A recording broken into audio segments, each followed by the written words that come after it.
Muito bem, estamos começando mais um dia de estudo, continuando a aula passada, que foi uma introdução ao livro de Gênesis e, ao mesmo tempo, uma introdução ao Pentateuco, de forma geral.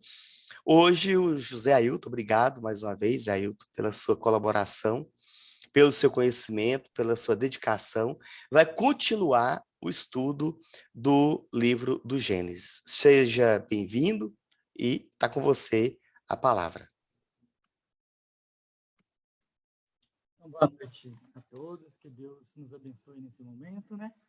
E que esse encontro de hoje possa, de fato, nos conectar nessa criação de Deus, do qual nós fazemos parte.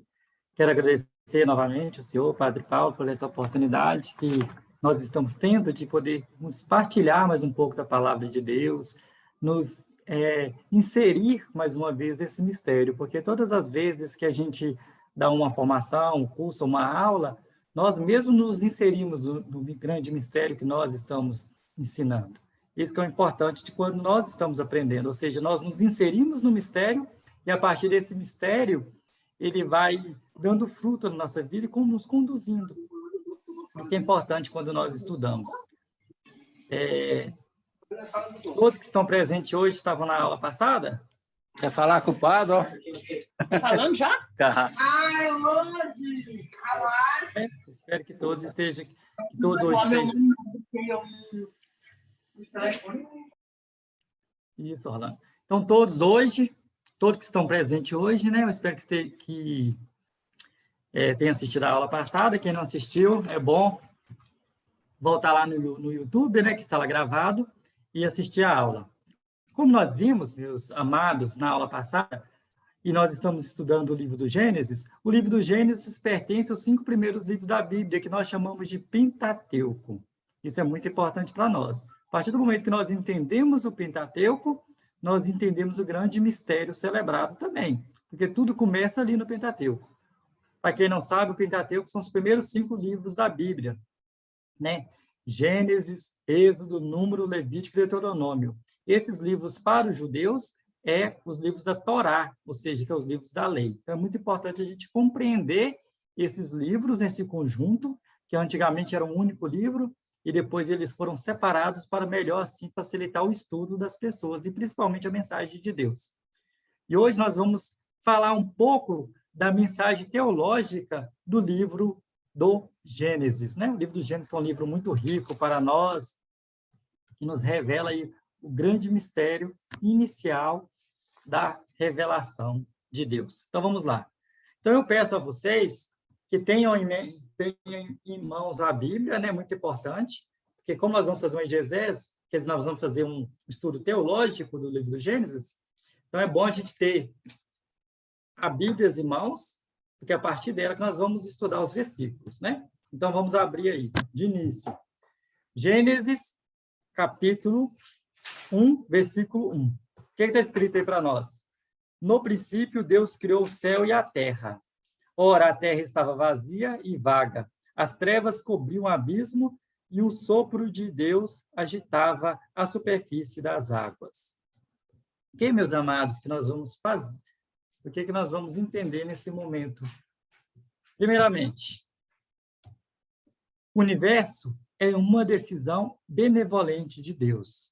Ou seja, a criação vem da própria vontade de Deus. Deus que quis criar tudo que nós temos. Não foi nenhum de nós que pediu, oh, Deus nos cria, né? Nem tem como, né? Como é que a gente ia pedir para Deus nos criar? Mas foi o próprio Deus que teve essa vontade inicial de criar tudo que hoje existe. Por isso que o universo é uma decisão benevolente de Deus. A criação vem dessa livre vontade, essa adesão de Deus. Ele cria com a força da palavra, ou seja, Deus comunica a sua palavra e o que ele diz, de fato, acontece ou surge.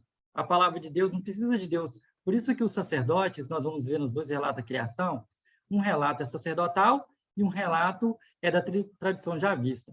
Nós temos essa necessidade do toque, ou seja, né, se a gente for fazer um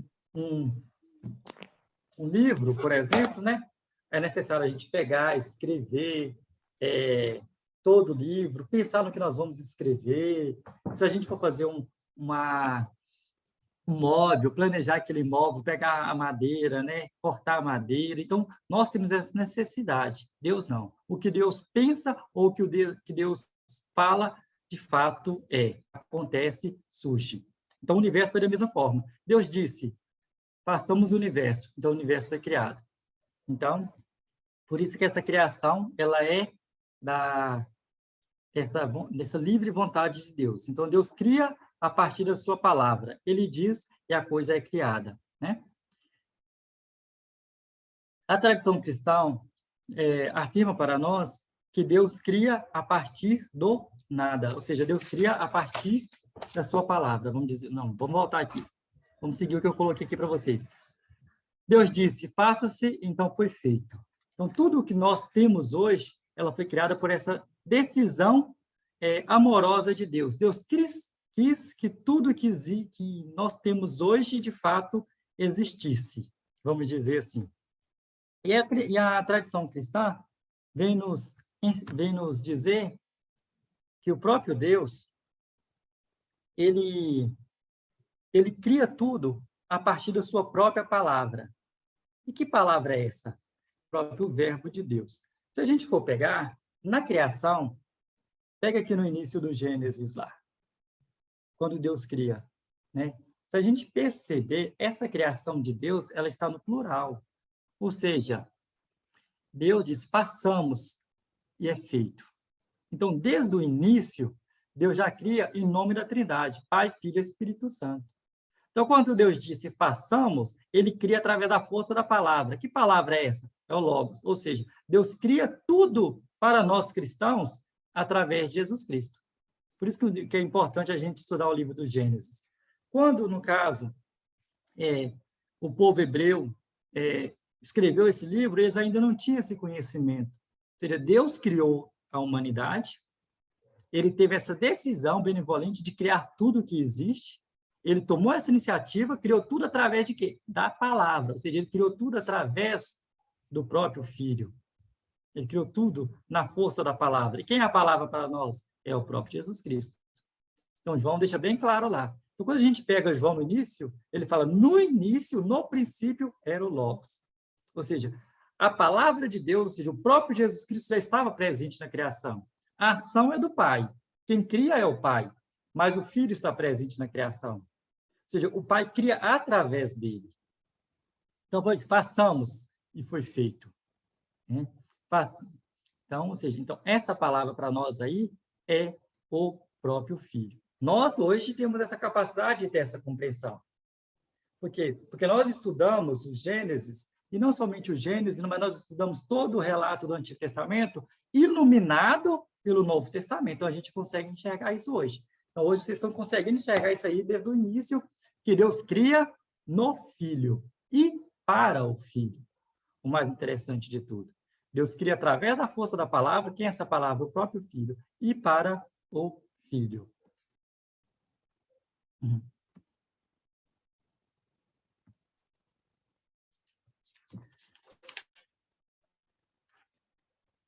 No próximo versículo, ainda dando continuidade a esse versículo, nesse versículo se descortina o primeiro binômio esposal, ou seja, o primeiro casamento, estrutura básica de toda a criação, céu e terra. Ou seja, ao abrir o livro do Gênesis, nesse primeiro versículo, se descortina esse primeiro binômio esposal, ou seja, porque toda a relação, que se a gente perceber, bíblica, ela é uma relação de Deus com a humanidade. E o Novo Testamento também vem nos iluminar nisso aí. Ou seja, Deus cria uma relação matrimonial com a humanidade. Ou seja, através do Filho, há essa relação também matrimonial. Então, a gente consegue, através do Novo Testamento, enxergar isso também já desde o Gênesis, essa relação matrimonial. Ou seja, Deus cria, ele é o Criador.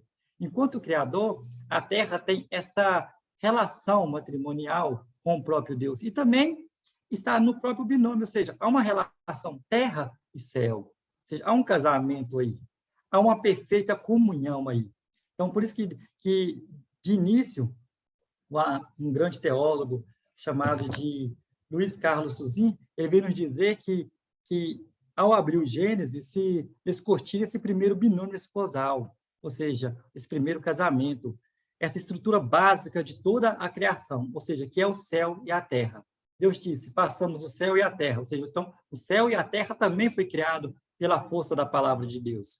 Segundo a tradição cristã bíblica, né, por exemplo, um está voltado para o outro. Então, se a gente olhar para o céu, estamos vendo o céu. Se a gente descer o olho, o nosso olho, nós estamos pisando aonde? Na terra. Então, um está voltado para o outro. O céu, lá em cima, infinito, inclinado poderosamente sobre a terra. E a terra estendida generosamente para o céu. Ou seja, do céu provém toda a potencialidade para fecundar a terra. O calor e a luz do dia, né? Nuvens, as águas, as chuvas, a lua e as estações, tudo que a terra precisa de variedade para que a vida surja, Deus nos deu. Então, tudo aquilo que foi necessário criar para que da terra surja a vida, nós temos. Então, foi muito bem pensado pelo nosso Deus. E o céu é esse ambiente das potências celestes também, ou seja, aqui na Terra é o local onde que está presente toda a criação de Deus. E quando nós olhamos para o céu, nós enxergamos assim uma força maior. O céu nos leva a enxergar o quê? As potências divinas. Quando pessoas perguntam para nós, onde estão os anjos? Nós falamos o quê? Está no céu. Onde que está Deus? Está no céu. Por quê? Porque o céu é imenso, infinito. A Terra já é finita. A Terra já tem um fim. Né? Já tem um fim. Então, revela para nós que nós somos muito maiores do que a própria Terra em Cristo. Então, Cristo nos deu essa capacidade de sermos além de humanos, também divinos. Então, Cristo nos liga inteiramente também ao céu. Mas, de início, ou seja, Deus criou o céu e a terra. Essa terra tem tudo de início para dar vida.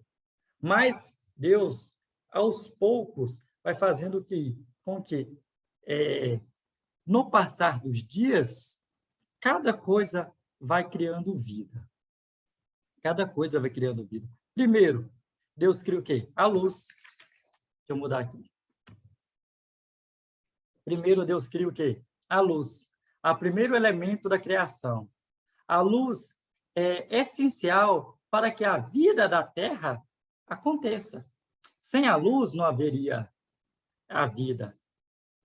Ou seja, então Deus pensou em tudo aquilo que ele criou. Então, o que Deus pensa, de fato, é.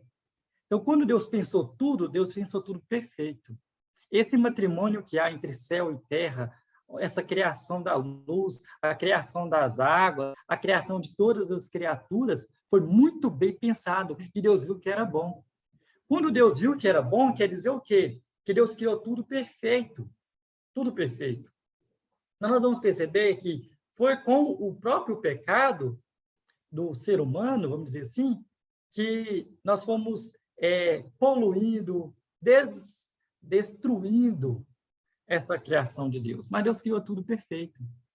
No final de cada versículo, vocês podem ver, da criação, que Deus viu o quê? Que tudo que ele fez, ele viu que era bom. Ele viu que era bom. Então, a luz abre um espaço de existência e de vida. A luz é importante exatamente por isso. Porque ela abre um espaço de existência e vida. É a condição fundamental que inaugura a possibilidade do resto, ou seja, tudo aquilo que nós temos hoje, ela deriva a partir dessa luz. E que luz é essa? É o próprio Deus que ilumina tudo. Foi a luz divina que fez com que tudo existisse. Essa luz divina. E, ao mesmo tempo, ou seja, é através da luz que nós temos a capacidade de trabalhar, que nós temos a capacidade de plantar e tudo mais. É essa luz que nós chamamos de dia, né? Que depois Deus viu que essa luz era o quê? Era o dia, é onde que o ser humano trabalha na terra para tirar da criação de Deus o seu próprio alimento. A luz é o símbolo por excelência, a condição e a alegria máxima da vida. Ou seja, quando nós estamos no estado de alegria profunda, a gente fala o quê? A luz divina me ilumina. Eu estou no estado de luz, de graça, iluminado. Você vê, quando a gente tem uma mensagem boa que vem na cabeça nossa, quando você para e pensa, oxa, acendeu uma luz. Ou seja, essa luz que acende, essa condição máxima para a existência da vida. Então, essa luz que habita em nós, que faz com que a vida na Terra, e pensada por Deus antes de criar o ser humano, existisse. Ou seja, então, Deus preparou tudo para que a vida nossa, de fato, fosse fecunda. Né? Então, na Escritura, a própria luz forma um par com o quê? Com as trevas. Então, de início, lá no Gênesis, a gente percebe. A luz forma um par com as trevas. E mais para frente a gente vai detalhar mais um pouco sobre isso. Né? Ou seja, dia e noite. Durante o dia, nós estamos aí, em prontidão, para agir, para trabalhar, para conquistar. À noite, nós vamos descansar. A noite, para o povo bíblico, é o momento das trevas. É o momento de repousar, de descansar. E até da história, né? Ou seja, ver as coisas ruins sempre acontecem à noite, antigamente, né? Por quê? Porque ainda assim, a tradição ainda enxerga a noite como trevas, mas é essencial. Por isso que há esse binômio, esse casamento também entre noite e dia. Os dois são essenciais para a criação do próprio ser humano e para a criação no geral. Ou seja, por isso que no início Deus criou o céu e a terra, né? Ou seja, a terra estava informe e vazia, e as trevas cobriam tudo. Aí, aos poucos, Deus foi colocando as coisas nos lugares, foi dando sentido, foi dando ordem. Né? Então, as trevas acabam integrando-se e a alternativa, e também é uma das alternativas para que a vida tenha sentido. Você já parou para pensar que nós só conseguimos enxergar a luz porque existem as trevas? Se não existisse as trevas, não haveria a luz. Então, a luz existe porque existem as trevas. Da mesma forma, a vida nossa humana existe porque existe a morte. É a morte que dá sentido à nossa própria vida. É a morte que faz com que a gente para e pense e decida viver com intensidade a cada momento. Da mesma forma, as trevas é importante exatamente por causa disso, que ela dá sentido ao nosso dia a dia, e essa luz divina que nos ilumina.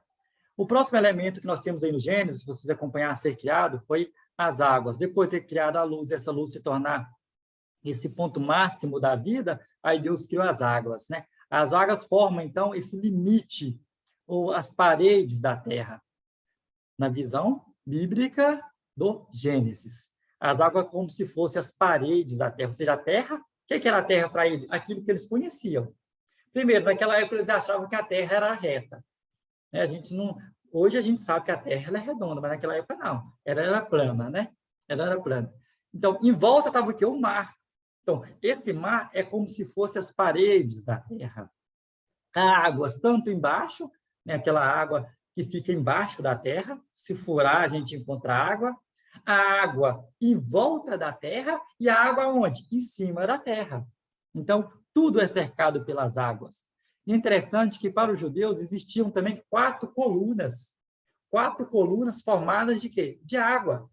4 colunas formadas de água. E eram essas colunas que, para eles, que ligavam, ou seja, que segurava a terra e o céu. Eram 4 colunas que ligavam um firmamento, ou seja, aqui uma saía da terra e ia até o céu, as 4 saía da terra e até o céu, e até o céu. E no céu existiam as grandes comportas de água.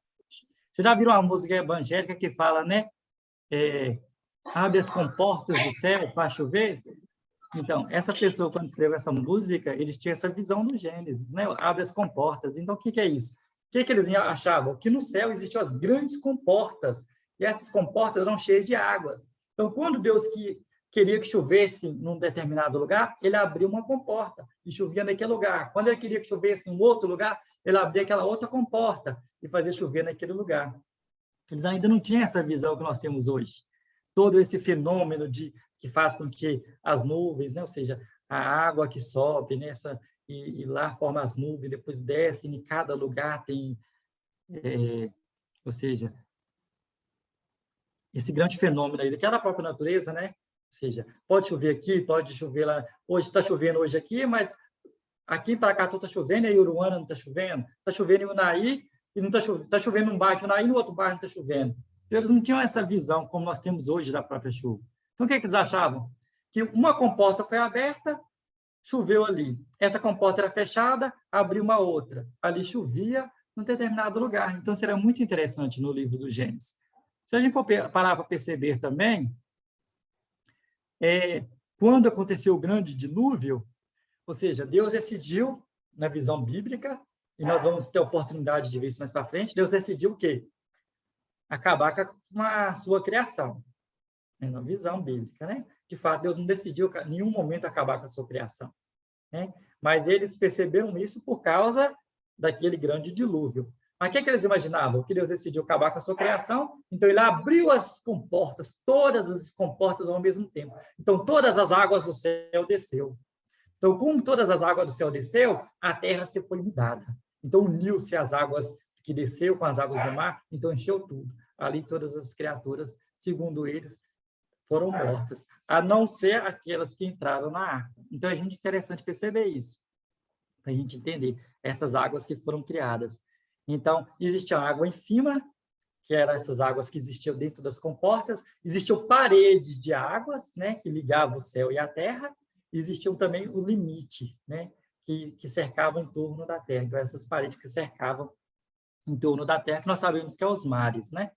Os mares também eram lugares de monstros. Por quê? Por causa dos grandes monstros dos oceanos. Então, eles acreditavam que quando eles iam navegando, chegavam em um determinado lugar, ali era um grande penhasco, né? Então, a água caía, sumia. Então, ele era lugar de monstros.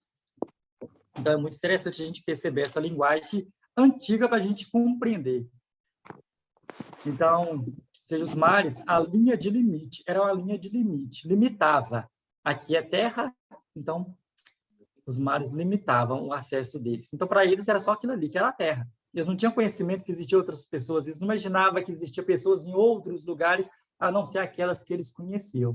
Então, o mundo para eles, aquilo que eles enxergavam.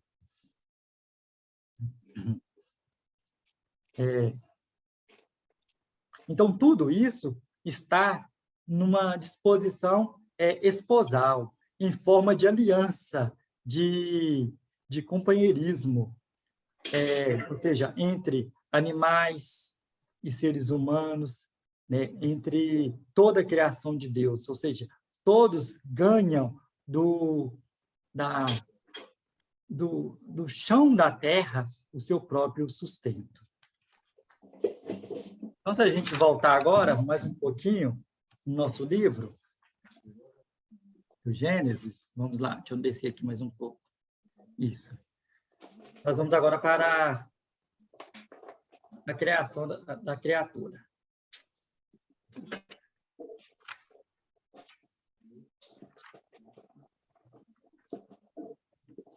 Isso. Vamos voltar aí.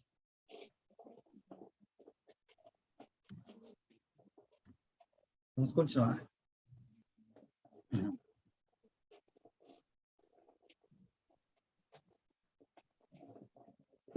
Logo lá no livro do Gênesis está escrito assim, ó: a terra era deserta e vazia, e havia trevas na superfície do abismo, e o sopro de Deus pairava na superfície das águas.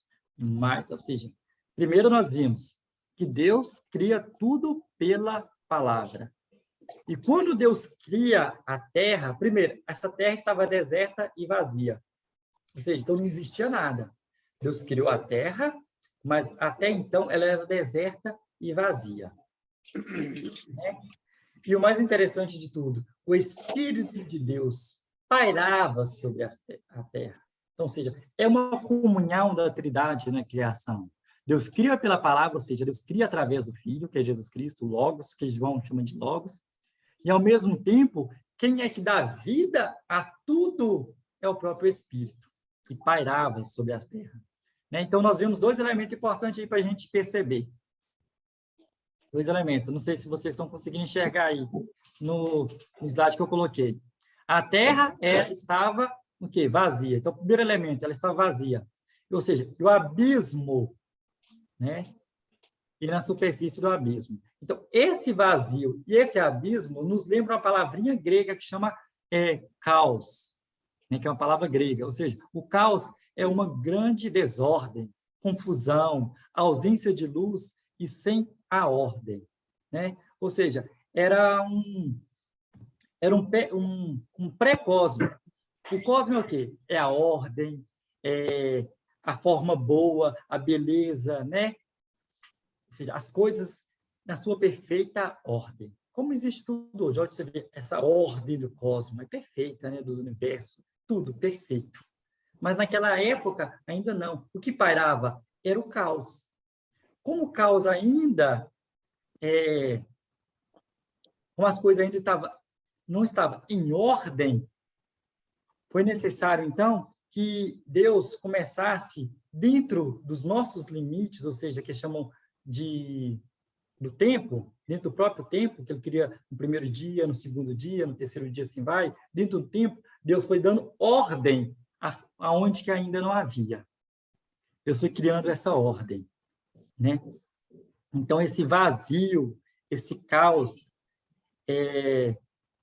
essa escuridão, nós vamos perceber que o caos já faz parte, então, tudo isso já faz parte da criação de Deus. Essa desordem também já faz parte da criação de Deus. Então, Deus foi dando ordem e tudo foi acontecendo. Tudo foi feito, foi bem pensado para que da terra e da criação a gente pudesse tirar tudo. Ou seja, então já faz parte da criação, isto é uma criação inicial e condição prévia sobre a qual Deus irá, com sua palavra criadora, separar e dar forma às diversas criaturas. Tudo que ele criou. Então, a partir desse caos, Deus ia começar a separar e dar ordem a tudo aquilo que nós temos e nós acreditamos que, de fato, exista. Então, aqui nós já percebemos o quê? Que Deus, esse espírito que pairava, que começou a dar sentido a tudo. Essa ordem começou a fazer com que, de fato, o cosmo tivesse a ordem que nós temos hoje. Essa beleza, né? Essa forma boa, né? Deus faz com que aconteça tudo através do quê? Desse sopro de Deus que pairava sobre a superfície das águas. Então, o verbo pairar tem a ver com bater asas, né? Com repouso, ou seja, o Espírito de Deus repousou na criação de Deus e fez com que tudo, de fato, criasse uma ordem.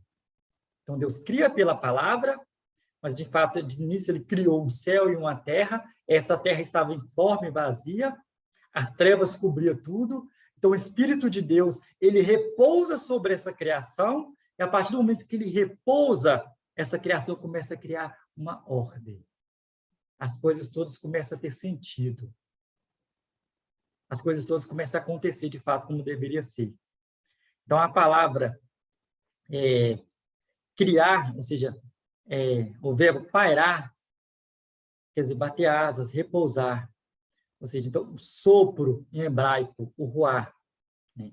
Ou seja, então, esse mesmo Espírito é o sopro de Deus que dá vida. É o mesmo sopro que depois a gente vai perceber que Deus sopra nas narinas de Adão, do homem feito de barro, e esse homem cria vida. Então, esse Espírito que pairava é a vida que a terra precisava para que, de fato, desabrochasse tudo.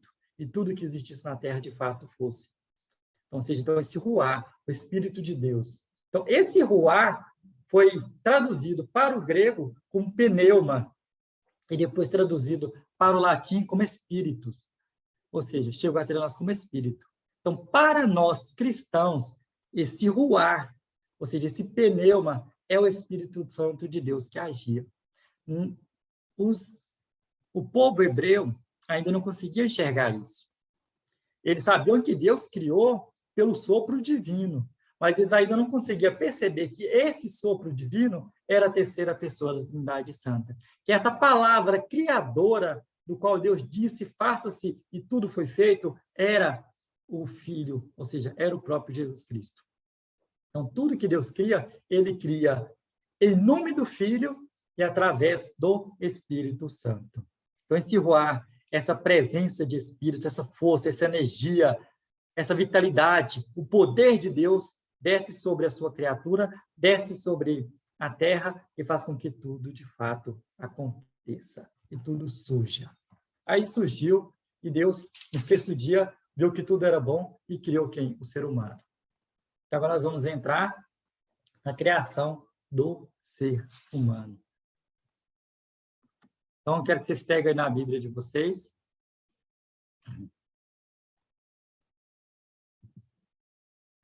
Gênesis 1, 26. Então, nós vimos, então, que Deus criou o céu e a terra. Essa terra estava em forma e vazia. Aí Deus criou, né? Deu forma a essa terra através do próprio Espírito Santo, né?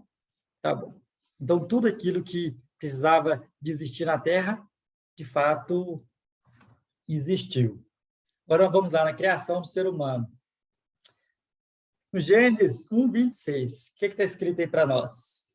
Deus disse, façamos o homem à nossa imagem, como nossa semelhança, e que eles dominem sobre os peixes do mar, as aves do céu, os animais domésticos, todas as feras e todos os répteis que rastejam sobre a terra. Então, nós percebemos aqui que, nesse momento, como é o sexto dia, tudo já foi criado. Os animais terrestres, os animais das águas, os animais que voam, né? A vegetação, tudo já tinha sido criado. Ou seja, então, como o Espírito Santo de Deus pairou sobre as trevas, ou seja, deu sentido, fez com que a luz de Deus, de fato, iluminasse tudo, criasse essa vida, então, tudo aquilo que precisava de existir para que o ser humano vivesse bem na terra e tirasse da terra o seu sustento, já tinha sido criado. Por isso que Deus deixa o ser humano para criar por último. Não é porque as outras coisas são mais importantes ou porque o ser humano é menos importante, não. É porque Deus pensou em tudo. Ou seja, ele criou tudo para que a sua criatura primordial, que fosse o ser humano, tirasse da própria terra o seu sustento. Ou seja, então, há uma comunhão entre todos nós, entre a natureza e o próprio ser humano. Há uma perfeita comunhão, que São Francisco de Assis conseguiu enxergar nisso. São Francisco de Assis conseguiu enxergar essa perfeição da palavra de Deus na própria, nos animais, na própria natureza. Por quê? Porque tudo é criatura de Deus. Tudo foi criado pela palavra, tudo foi iluminado e criou sentido e criou uma ordem através do sopro de Deus, ou seja, através do Espírito Santo. Então, a natureza também nos revela a Deus. A natureza nos revela a Deus. A natureza não é Deus, mas ela nos revela a Deus. Então, tudo aquilo que Deus criou consegue transmitir a essência do poder de Deus. Tudo aquilo. Então, a natureza é uma fonte tremenda de amizade e, principalmente, de conexão. A natureza consegue nos conectar a Deus. Então, tudo aquilo que nós tira da terra para o nosso sustento consegue nos conectar a Deus. Quando a gente senta debaixo de uma árvore para contemplar essa beleza da criação de Deus, nos leva a contemplar a Deus. Porque tudo aquilo que Deus criou, ele viu que era bom. Sendo bom, é perfeito. Sendo perfeito, nos liga diretamente a Deus. Então, o ser humano foi colocado no meio de uma criação perfeita, que tem tudo para fazer com que esse ser humano, de fato, tenha uma conexão profunda com o próprio Criador. Então, a natureza, ela é essa base onde que nós pisamos e glorificamos a própria criação de Deus. Então, através dela, nós conseguimos ter uma comunhão perfeita com Deus. Então, por isso que em tudo dá graças ao Senhor, né? Como diz o Salmo, em tudo dá graças ao Senhor. Então, vamos continuar. Então, aqui a gente percebe que, primeiro, no verbo façamos, Deus cria tudo através do Filho e no Espírito.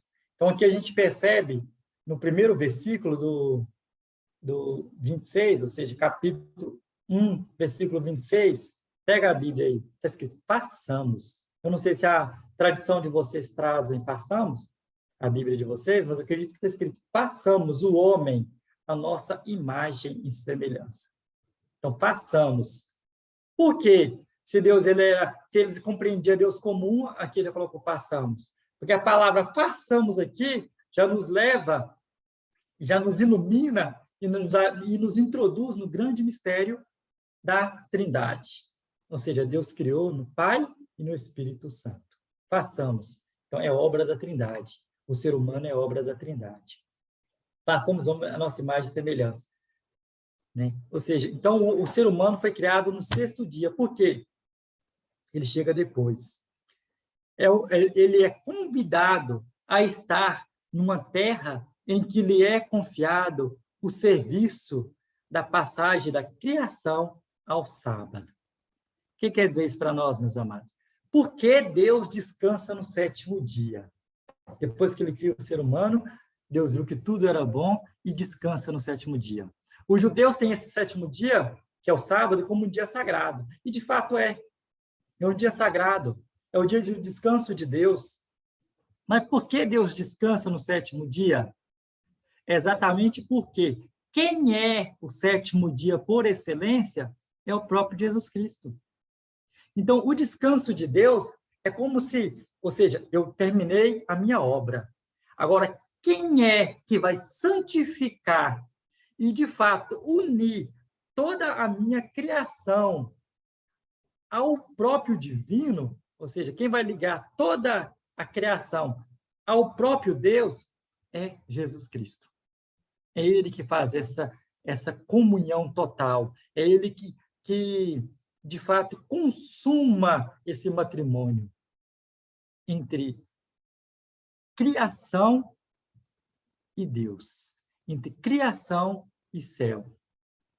É ele que nos diviniza.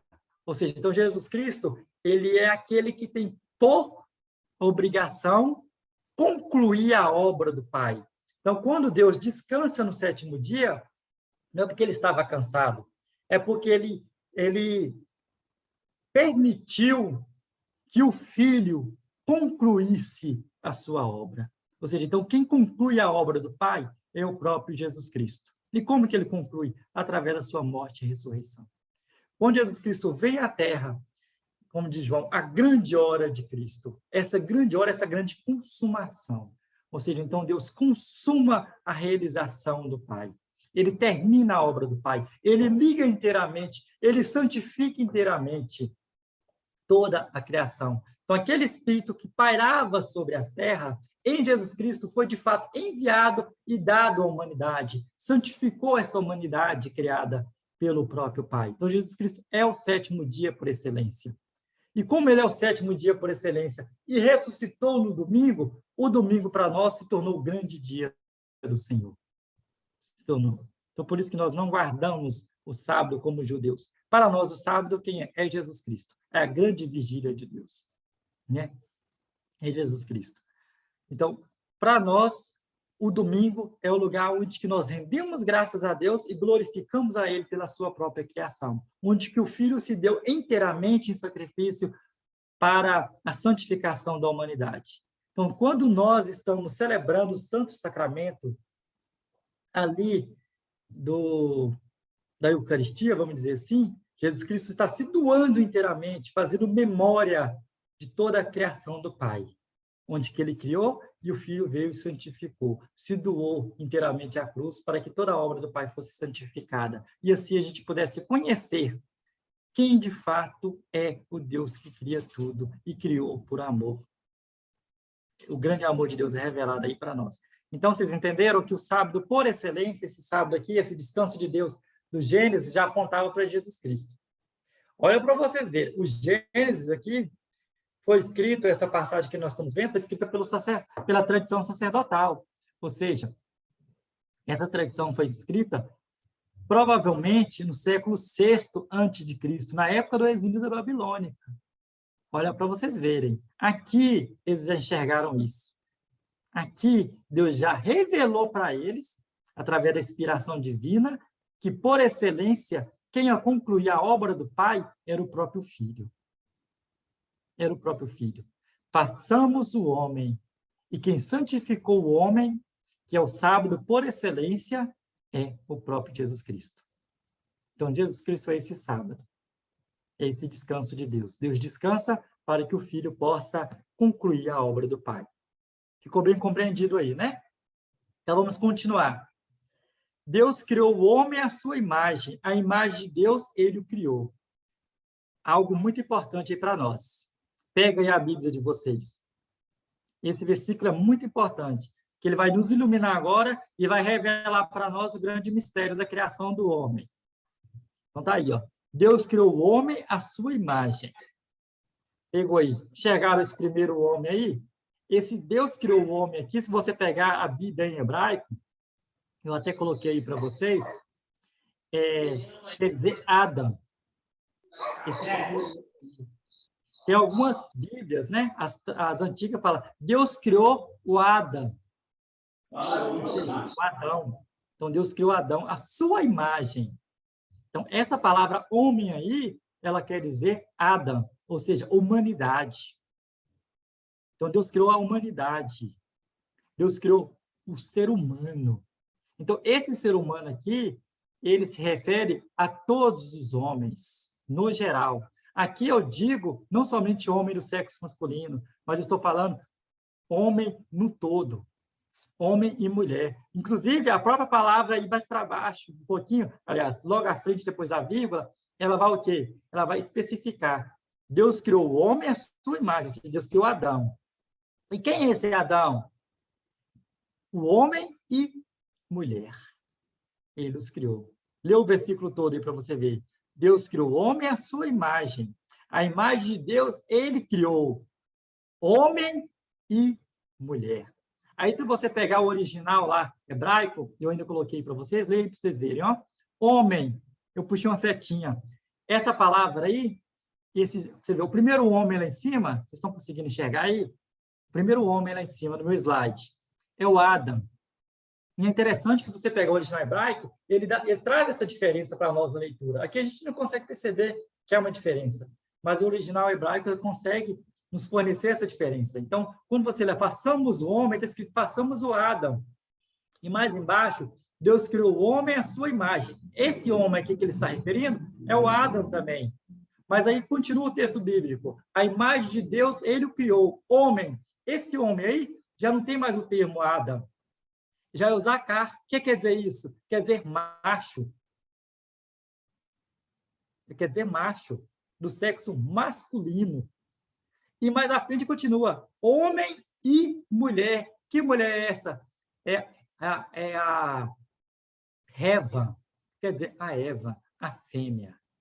Então, esse homem que Deus criou, esse ser humano, ele é homem e mulher. Vocês estão entendendo? Essa é a visão sacerdotal. Então, na visão sacerdotal, Deus não cria a mulher da costela, como a tradição já vista, que nós vamos ver no segundo relato do Gênesis.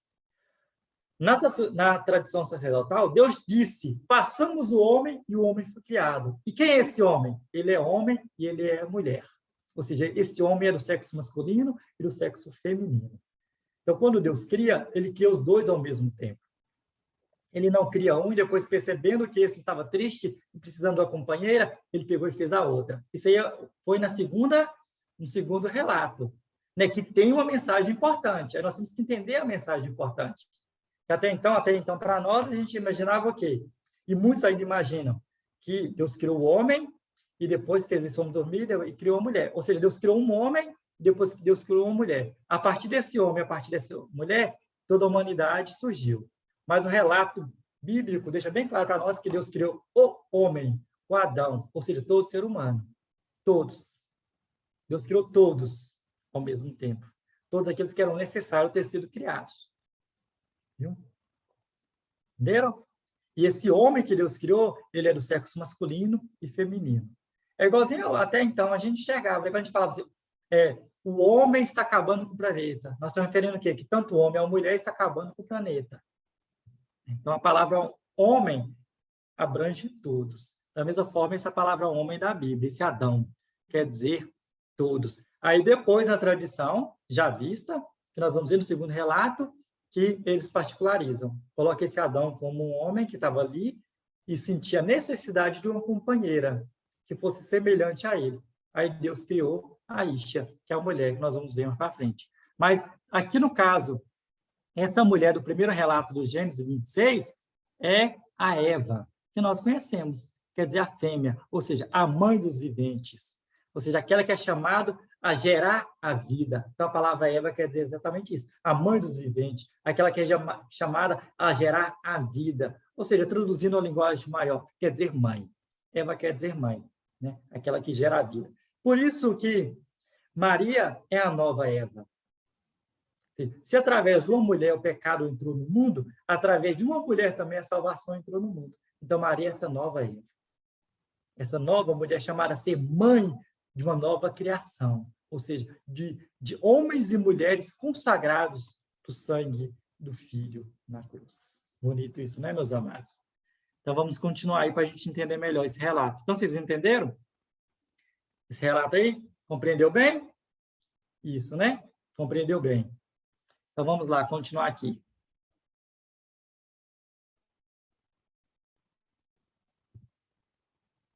O segundo relato nos ajuda a entender melhor a constituição do ser humano. Assim como o rei era retirado do meio do povo para ser o administrador a favor do povo, o relato do ser que deveria cultivar a terra lembrava que ele é retirado da própria terra e é filho da terra. Por isso que no segundo relato do Gênesis, a tradição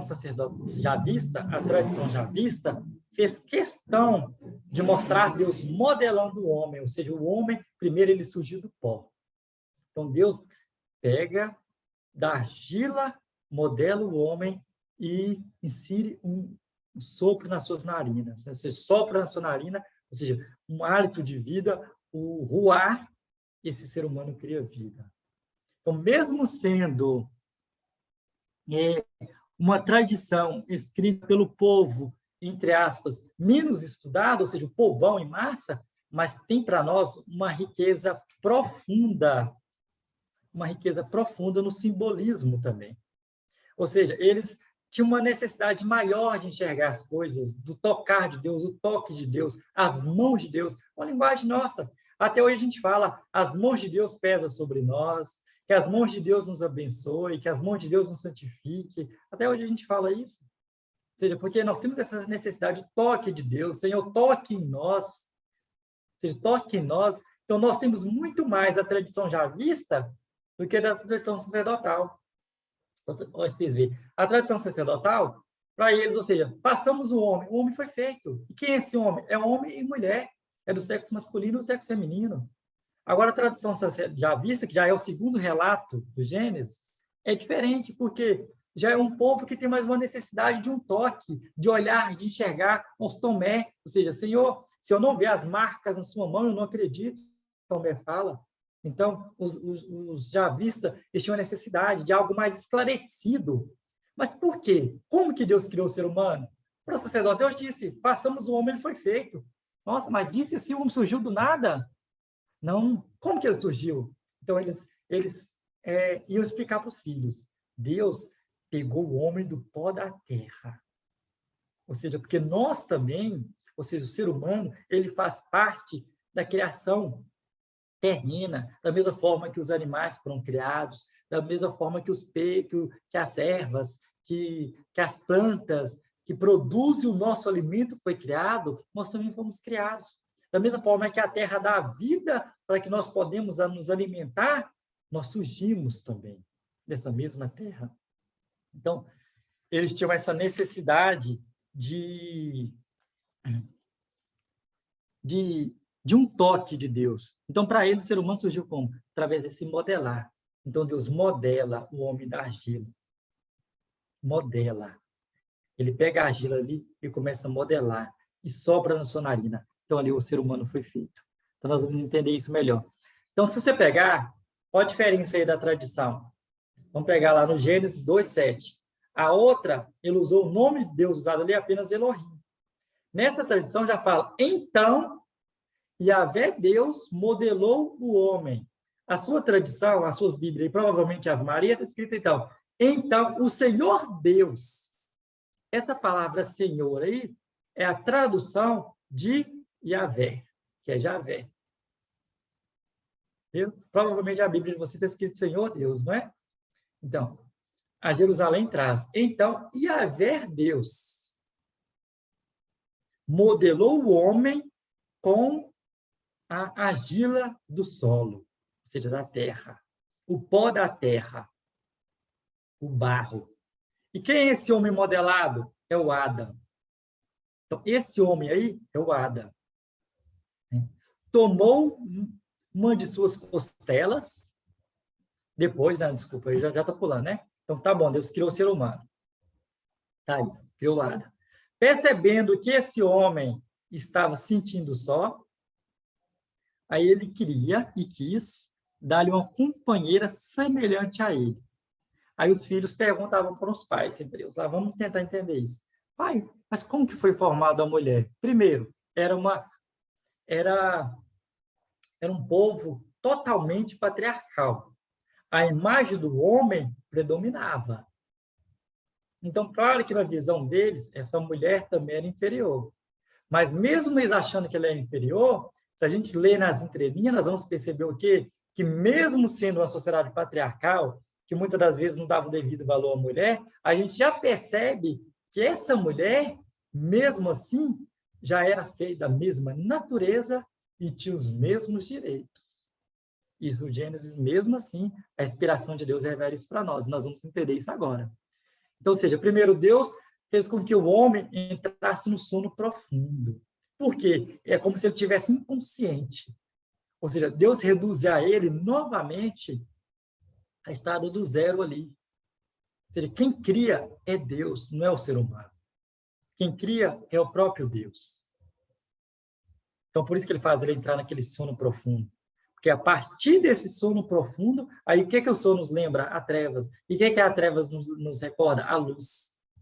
Então, ou seja, das trevas surge a luz. Então, do sono profundo vai surgir uma nova vida. E que vida é essa? A mulher.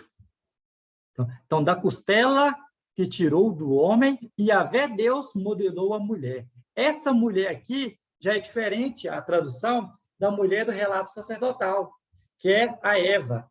Depois, esse homem chama ela de Eva, mais para frente. Mas aqui na tradução, essa mulher é chamada de Isha, que quer dizer... que quer dizer...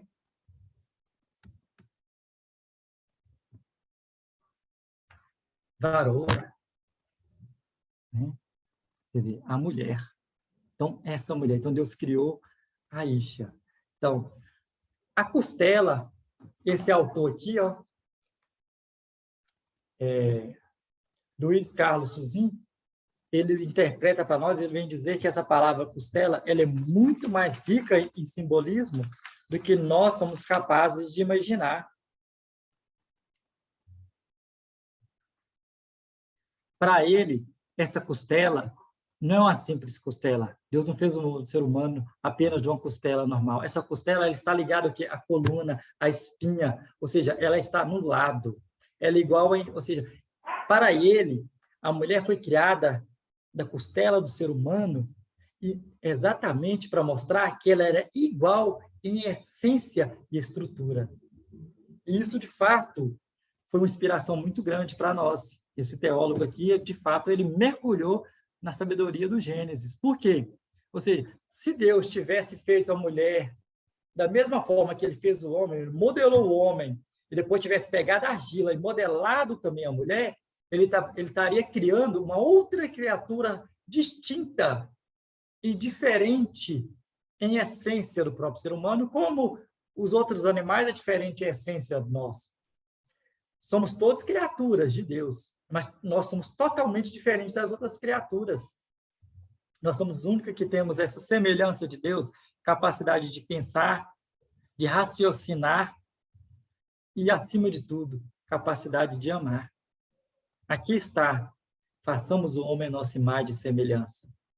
Nenhum momento das outras criações Deus disse, vamos construir os peixes, os outros répteis, tudo a nossa imagem e semelhança. Não, Deus. Não. Deus criou e foi feito. Deus colocou um diferencial, a sua imagem e semelhança.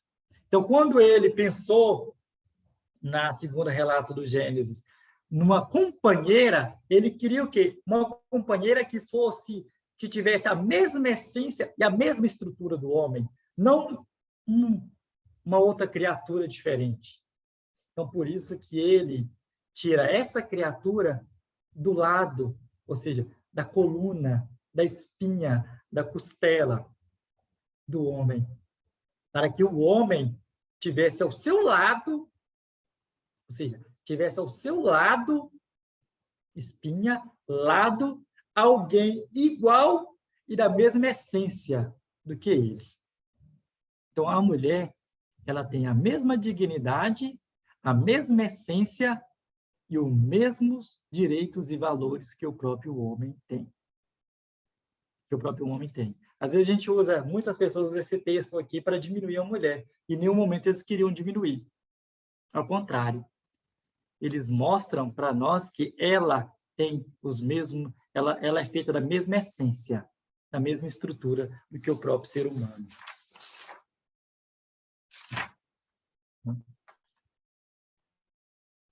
Ou seja, esse lado, qual a mulher é chamado a se colocar, ou seja, se colocado do lado do homem, para que, junto com ele, pudessem cultivar e conquistar e gerar vida. Ou seja, então é do lado, e não mais da argila, como diz Luiz Carlos Suzin. É do lado, e não mais da argila, ou de alguma parte específica do ser humano, que surge outro ser humano, distinto, e ao mesmo tempo igual em essência e estrutura. Alguém que está ao lado é alguém que se põe ombro a ombro, em parceria. Então, a mulher chamada está em parceria do homem. Por isso que essa mulher que foi criada, essa Isha, que no primeiro relato nós chamamos de Eva, ou seja, mãe dos viventes, é chamado junto com o homem a gerar a vida, a dar a vida. Ou seja, então eles se tornam co-criadores com Deus, e através de Deus eles geram a vida. Então Deus faz com que esse ser humano e essa mulher da mesma essência gere uma nova vida. E assim essa vida vai sendo gerada e gerada e gerada até que a humanidade fique plena de seres humanos, igual nós temos hoje. Então, todos nós somos frutos dessa criação. Que criação é essa? Do homem e da mulher de todos. Então, nós somos fruto dessa criação de Deus. Esse Deus que nos cria.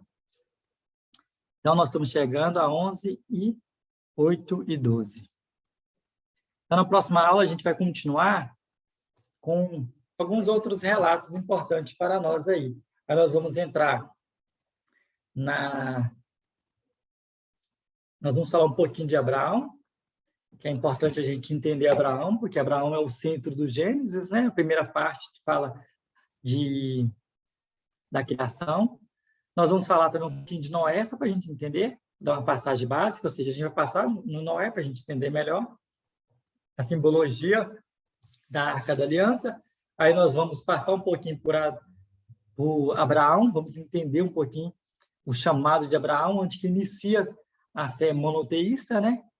Aí nós vamos entrar um pouquinho nos seus filhos, Isaac e Jacó, e, por fim, nós vamos entrar um pouquinho na história de Moisés, aí entra o livro do Êxodo, que será uma próxima aula para a gente estar, ou seja, um próximo tema que vamos abordar. Não nesse momento, né? Talvez um outro momento próximo, que a gente pode entrar no livro do Êxodo. Alguma pergunta? Padre Paulo, o senhor está por aí? Estou sim, estou aqui. Então, Zé, mais uma vez, te parabenizar no nosso último encontro. Você falou que foi a primeira vez, a primeira experiência que você teve em trabalhar assim, de forma remota, e vi que você pegou muito rápido, então, da semana passada para cá. Eu não sei como que, as pessoas que estão nos assistindo estão pensando com relação a esse tema. O quanto que nós podemos aprender, né? O quanto que a gente pode estar realmente aprendendo com esse tema do Gênesis. E olha que o José Ailton fez ainda tem coisa demais, né? Literalmente muito grande para poder estudar a questão dos patriarcas, como é criada essa história dos patriarcas. Eu queria, antes Zé, se você quiser fechar o seu slide, só para eu poder colocar todos aqui na tela, e aí eu queria só provocar um pouquinho os que estão participando com algumas indagações. É possível?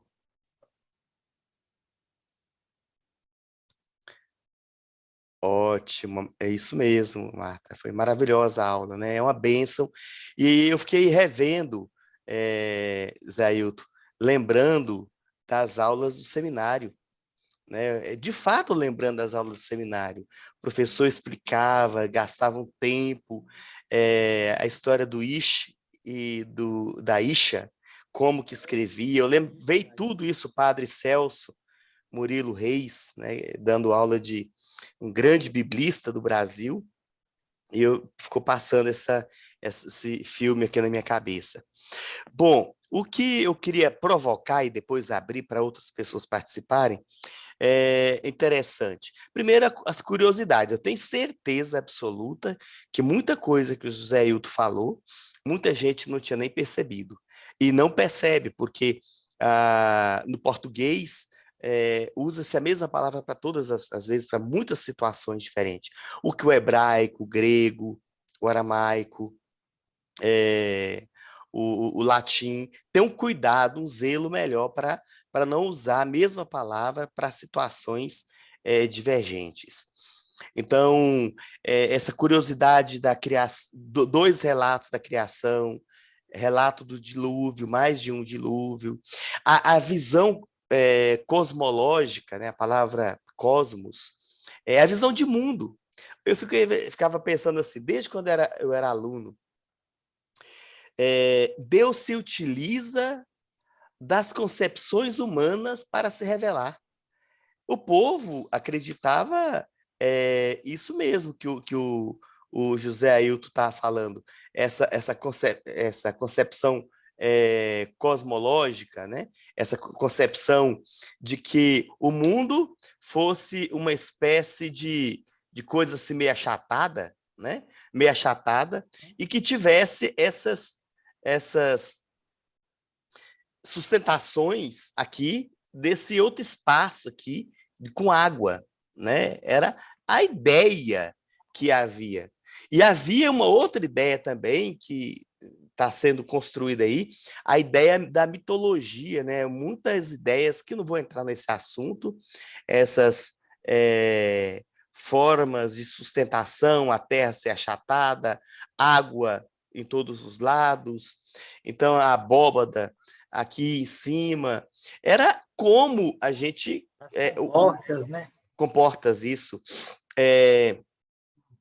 Quando eu era criança, quando tinha trovão, falava que o que era o trovão mesmo? São Pedro arrumando a casa. Quer dizer, era uma forma humana de falar coisas que a gente humanamente não dava conta. E Deus, a Bíblia é um relato, que eu posso dizer assim, que é uma forma de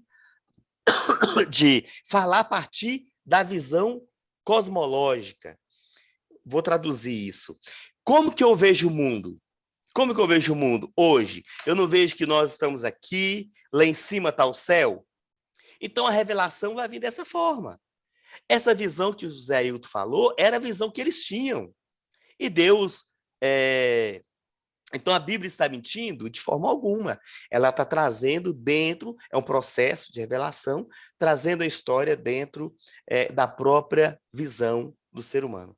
E aí eu fiquei anotando assim, algumas coisas, né? Quer dizer, Deus fala também a partir das crenças humanas. Aí eu quero provocar, fazer uma provocação. No mês de janeiro, o Papa Francisco, ele fez uma... Eu sou meio franciscano, né? Eu gosto muito. Se eu não fosse padre diocesano, eu queria ter sido franciscano, né? Sou devoto, gosto da ideia de Francisco.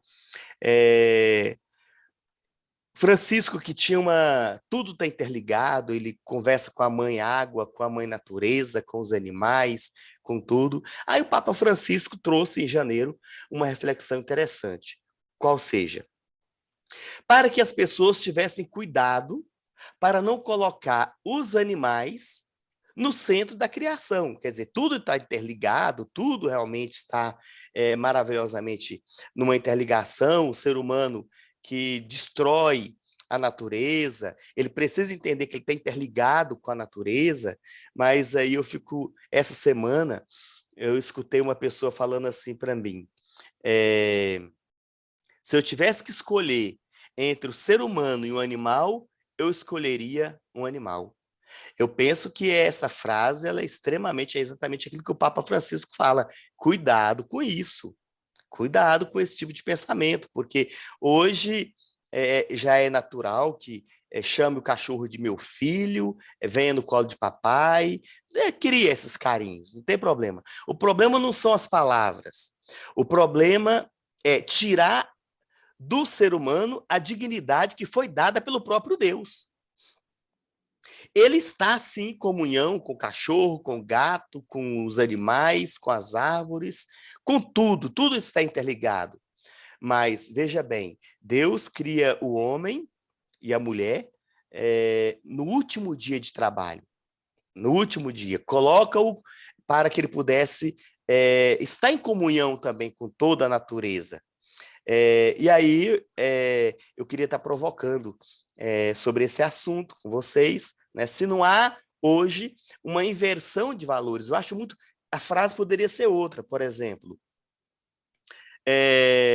Eu amo cuidar de animais, eu gosto de animais. Isso não tira uma questão de valor, o valor dado ao ser humano, né? Eu acho isso extremamente problemático, é uma opinião minha, de colocar qualquer outra coisa. É claro que existem seres humanos monstruosos, que fazem coisas monstruosas, mas não justifica, se eu tivesse que escolher entre um ser humano e um animal, escolher um animal. Eu acho extremamente perigosa esse tipo de afirmação. A segunda coisa que o Zé Ailton trouxe, é a última que eu vou comentar, é com relação à mulher, né? Mulher como mãe, como a geratriz, aquela que gera. E aí eu fico me recordando João capítulo 2, mulher. O que tem a ver com isso, né? Eu não tenho nada a ver. Aí nós, no português, até achamos que Jesus foi meio mal educado. Como é que ele chama a mãe dele de mulher? Então, ele está extremamente ligado com a tradição pentateuca, com a tradição de Gênesis, com a ideia, essa mulher que ele está se referindo, não se trata só de uma mulher, é de uma mulher-mãe, quando ele está na cruz, mulher, eis aí o teu filho. Ele está pegando toda a geratriz, né, toda aquela que gera, entregando para a humanidade. Então, conhecendo Gênesis, nós vamos poder conhecer muitas falas de Jesus, muitas coisas de Jesus e muitas coisas do Novo Testamento. Então, eu queria só provocar isso aí e dizer que o Zé Ailton, ele tem esse dom de ser muito pedagógico, trouxe muita informação. O nosso curso é popular, contudo, ele tem embasamento firme, não é achismo, é fundamentado. Não é isso, Zé? É algo fundamentado, estudado, compartilhado, pisado, medido e calcado. É isso que deve ser também um estudo levado sério, o estudo da palavra de Deus. Aí eu abro a palavra, franquear aí um pouquinho, para a gente encerrar a nossa aula. Nós temos aí poucos minutos para poder encerrar a aula de hoje, que depois vai estar disponível no YouTube. Quem gostaria de colaborar, trazer algum pensamento, alguma coisa que o José Ailton falou?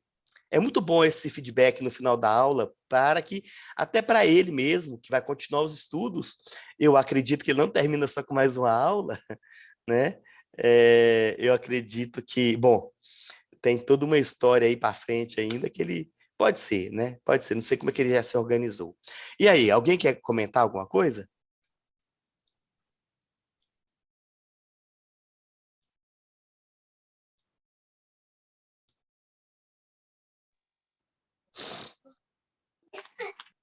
De preferência, se puder falar, melhor.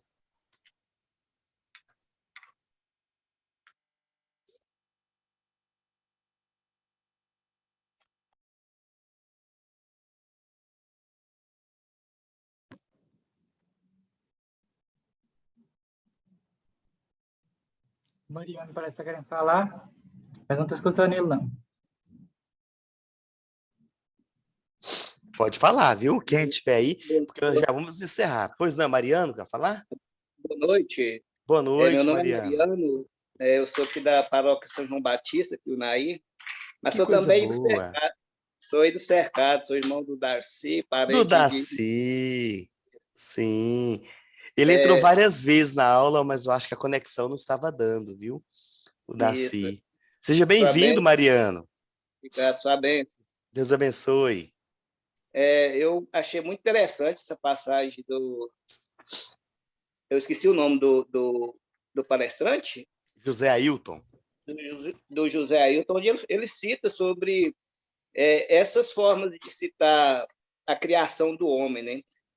Quando eu li o Gênesis, eu também tinha essa confusão. Eu pensei, gente, mas será que são dois autores? Porque a questão fala da questão. Para mim seriam dois autores diferentes, claro. Não era questão de não negar a Bíblia, mas eu pensava que poderia ser dois autores, né? Mas ficou muito bem explícito aí essa forma que o autor bíblico quis nos mostrar. Outra coisa também que eu achei interessante sobre o sétimo dia, aí, que é indicado, que indica o próprio Cristo, né?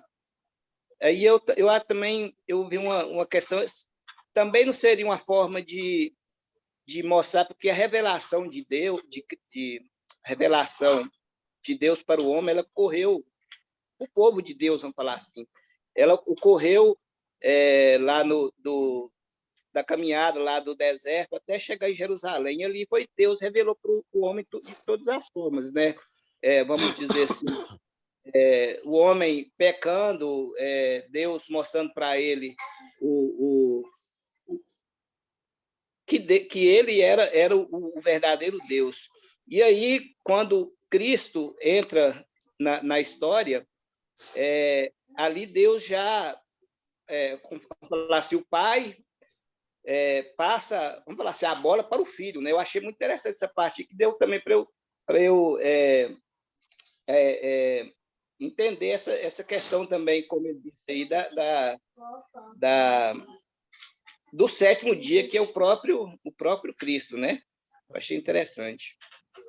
Perfeito, Mariana. É assim, depois, Zé, você quer falar? Quer comentar o que o Mariano falou? É melhor você que está conduzindo o livro de Gênesis falar. Mas é isso mesmo, Mariano. Porque, assim, se a gente perceber, desde o momento da criação, como nós colocamos lá, Deus já pensou tudo de uma forma, assim, perfeita. Né? Ou seja, Deus pensou a sua própria revelação de uma forma perfeita. Então, ele respeitou esse tempo do ser humano. Então, esse sétimo dia aí para os judeus, ou seja, foi no sétimo dia. O sétimo dia é o dia perfeito, a totalidade. Então, Deus esperou o momento perfeito para que, de fato, a humanidade conhecesse, de fato, quem ele é. Então, quando ele decide se repousar, Ou seja, como você fala assim, agora eu vou dar um tempo para que a história vá acontecendo, vão se desenvolvendo, vão aprendendo, aí entra a experiência de vida, entra a história de cada um, entra a realidade onde que cada um viveu, né? Entra a realidade, entra a cultura de cada um. Ou seja, então, a história da revelação, que nós vamos ver que na próxima aula, que vai começar com Abraão, ela tem todo um processo de revelação. Então, Deus respeita esse processo, onde que o filho, enquanto esse 7º dia, ia se revelar totalmente, ia concluir a obra do Pai. Então, a obra do Pai é concluída pelo próprio Filho. Então, por isso Jesus Cristo é esse 7º dia por excelência, que nós celebramos esse dia para trás na Semana Santa, né? Na Vigília Pascal. Então, ele é esse 7º dia por excelência.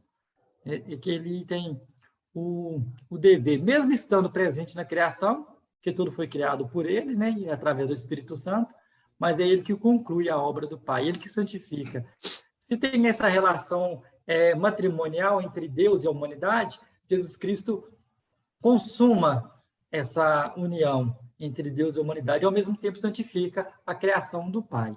Isso. Então, Provocando aí também, nessa história que o Mariano falou, essa sequência e esse progresso que você também está apresentando, eu poderia dizer que Deus ainda tem mais alguma coisa para revelar? Não responde não, Zé Ailton.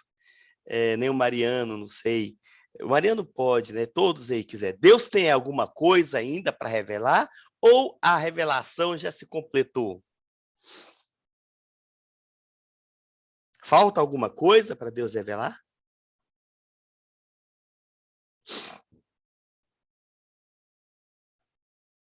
Está desligado, Mariano, o seu som. Bom, o que eu posso ver, se quando Cristo estava lá na cruz, né, prestes a morrer, para depois ressuscitar, ele disse, tudo está consumado, né? Então, eu acredito que tudo está consumado, ali as cortinas do templo se rasgaram, né? O que tinha de ser revelado para o povo já está revelado, vamos falar assim, né? Então, as cortinas do templo, elas se partiram, elas se rasgaram. Então, eu acredito que a revelação já está cumprida, né? O que tinha de Cristo, já está consumado, vamos falar assim. Ok. Mas alguém quer comentar a provocação que eu fiz aqui? Tem mais alguma coisa ainda de Deus para ser revelado? Eu vi gente batendo a cabeça que sim, outros bateu a cabeça que não, outros estão com dúvida.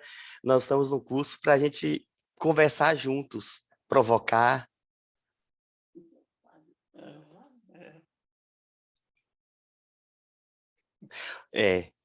Realmente o Mariano tem 100% de razão. A plenitude da revelação é Jesus Cristo. Tudo que Deus tinha que revelar já aconteceu. Nós podemos participar agora desse grande mistério que já está revelado. Agora, no próximo domingo, vamos celebrar Pentecostes e tudo que tinha que ser mostrado ao mundo, não precisamos esperar mais nada. Tudo Deus já fez. Deus fez a obra perfeita e revelou completamente. Não quer dizer que não vai suscitar pessoas para continuar falando em nome dele, agindo no nosso meio, mas a plenitude da revelação já foi feita. Não é isso, Zé? Pode falar. Com certeza, né? Tudo aquilo que a gente precisa já foi revelado. Um outro tema que a gente poderia depois partilhar com eles é sobre exatamente esse reino, ou seja, com Jesus Cristo foi inaugurado o reino de Deus. Aí esse reino que a gente já tem a liberdade de construir aqui já o nosso céu, né? Ou seja, antecipando essa vivência do céu que seria a plenitude eterna, né? Ou seja, então, nós que caminhamos aqui na Terra, podemos fazer do nosso dia a dia um céu já realizado, ou aí o céu que ele vai se realizar. Então, quando eu busco aqui na Terra viver esse céu de Cristo, ou seja, esse reino de Deus, eu já estou antecipando a vivência dele, eu estou vivendo aquilo que eu vou viver na eternidade. Mas eu posso também não querer viver isso. Então, aí que surgem novos homens e novas mulheres que Deus Isso. sempre vai suscitar para nos lembrar que isso tudo já foi revelado a nós. Isso. O Bom, basta a gente pessoal, querer viver. para ser fiel ao nosso tempo, não ficar uma coisa muito cansada, né? Eu espero que vocês estejam aproveitando o conhecimento vasto do José Ailton, uma pessoa preparadíssima, e na próxima aula, vocês vão ver aí o início da história dos patriarcas. É uma coisa maravilhosa, é encantadora quando você entender toda essa história patriarcal, até mesmo a questão do número 12, essa nova aliança, porque que Jesus usa muito essa expressão, né? Que ele é a nova aliança, baseado... Qual foi a antiga aliança, então? Em quem que está fundada essa aliança?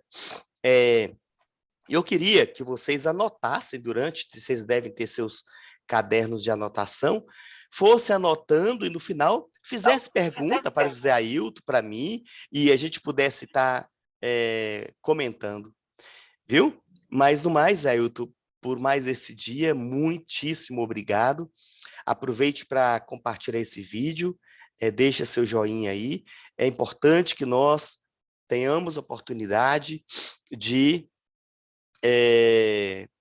divulgar o que é bom, né? A provocação que eu fiz sobre os animais, ninguém quis participar, né?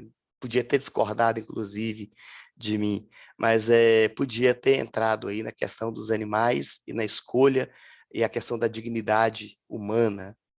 Mas por hoje é só. Fique com Deus. Um grande abraço. Deus abençoe a todos, viu?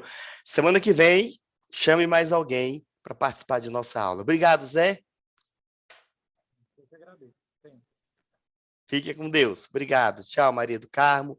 Um grande abraço para a Amanda, para a Ana Maria, Ana Martins, o Daci, Denise, a Eliane, Flavinha, Márcia, a Maria do Carmo, o Mariano, a Marta, o Minon, Orlando, Rosângela, Roseli, Santa. Tem uma pessoa que está com o nome que eu não sei quem é. Arivânia, Maria Luiz, o pessoal lá de Unai também participando. E Deus abençoe a todos. Um abençoado Pentecostes para todos. Força de Deus.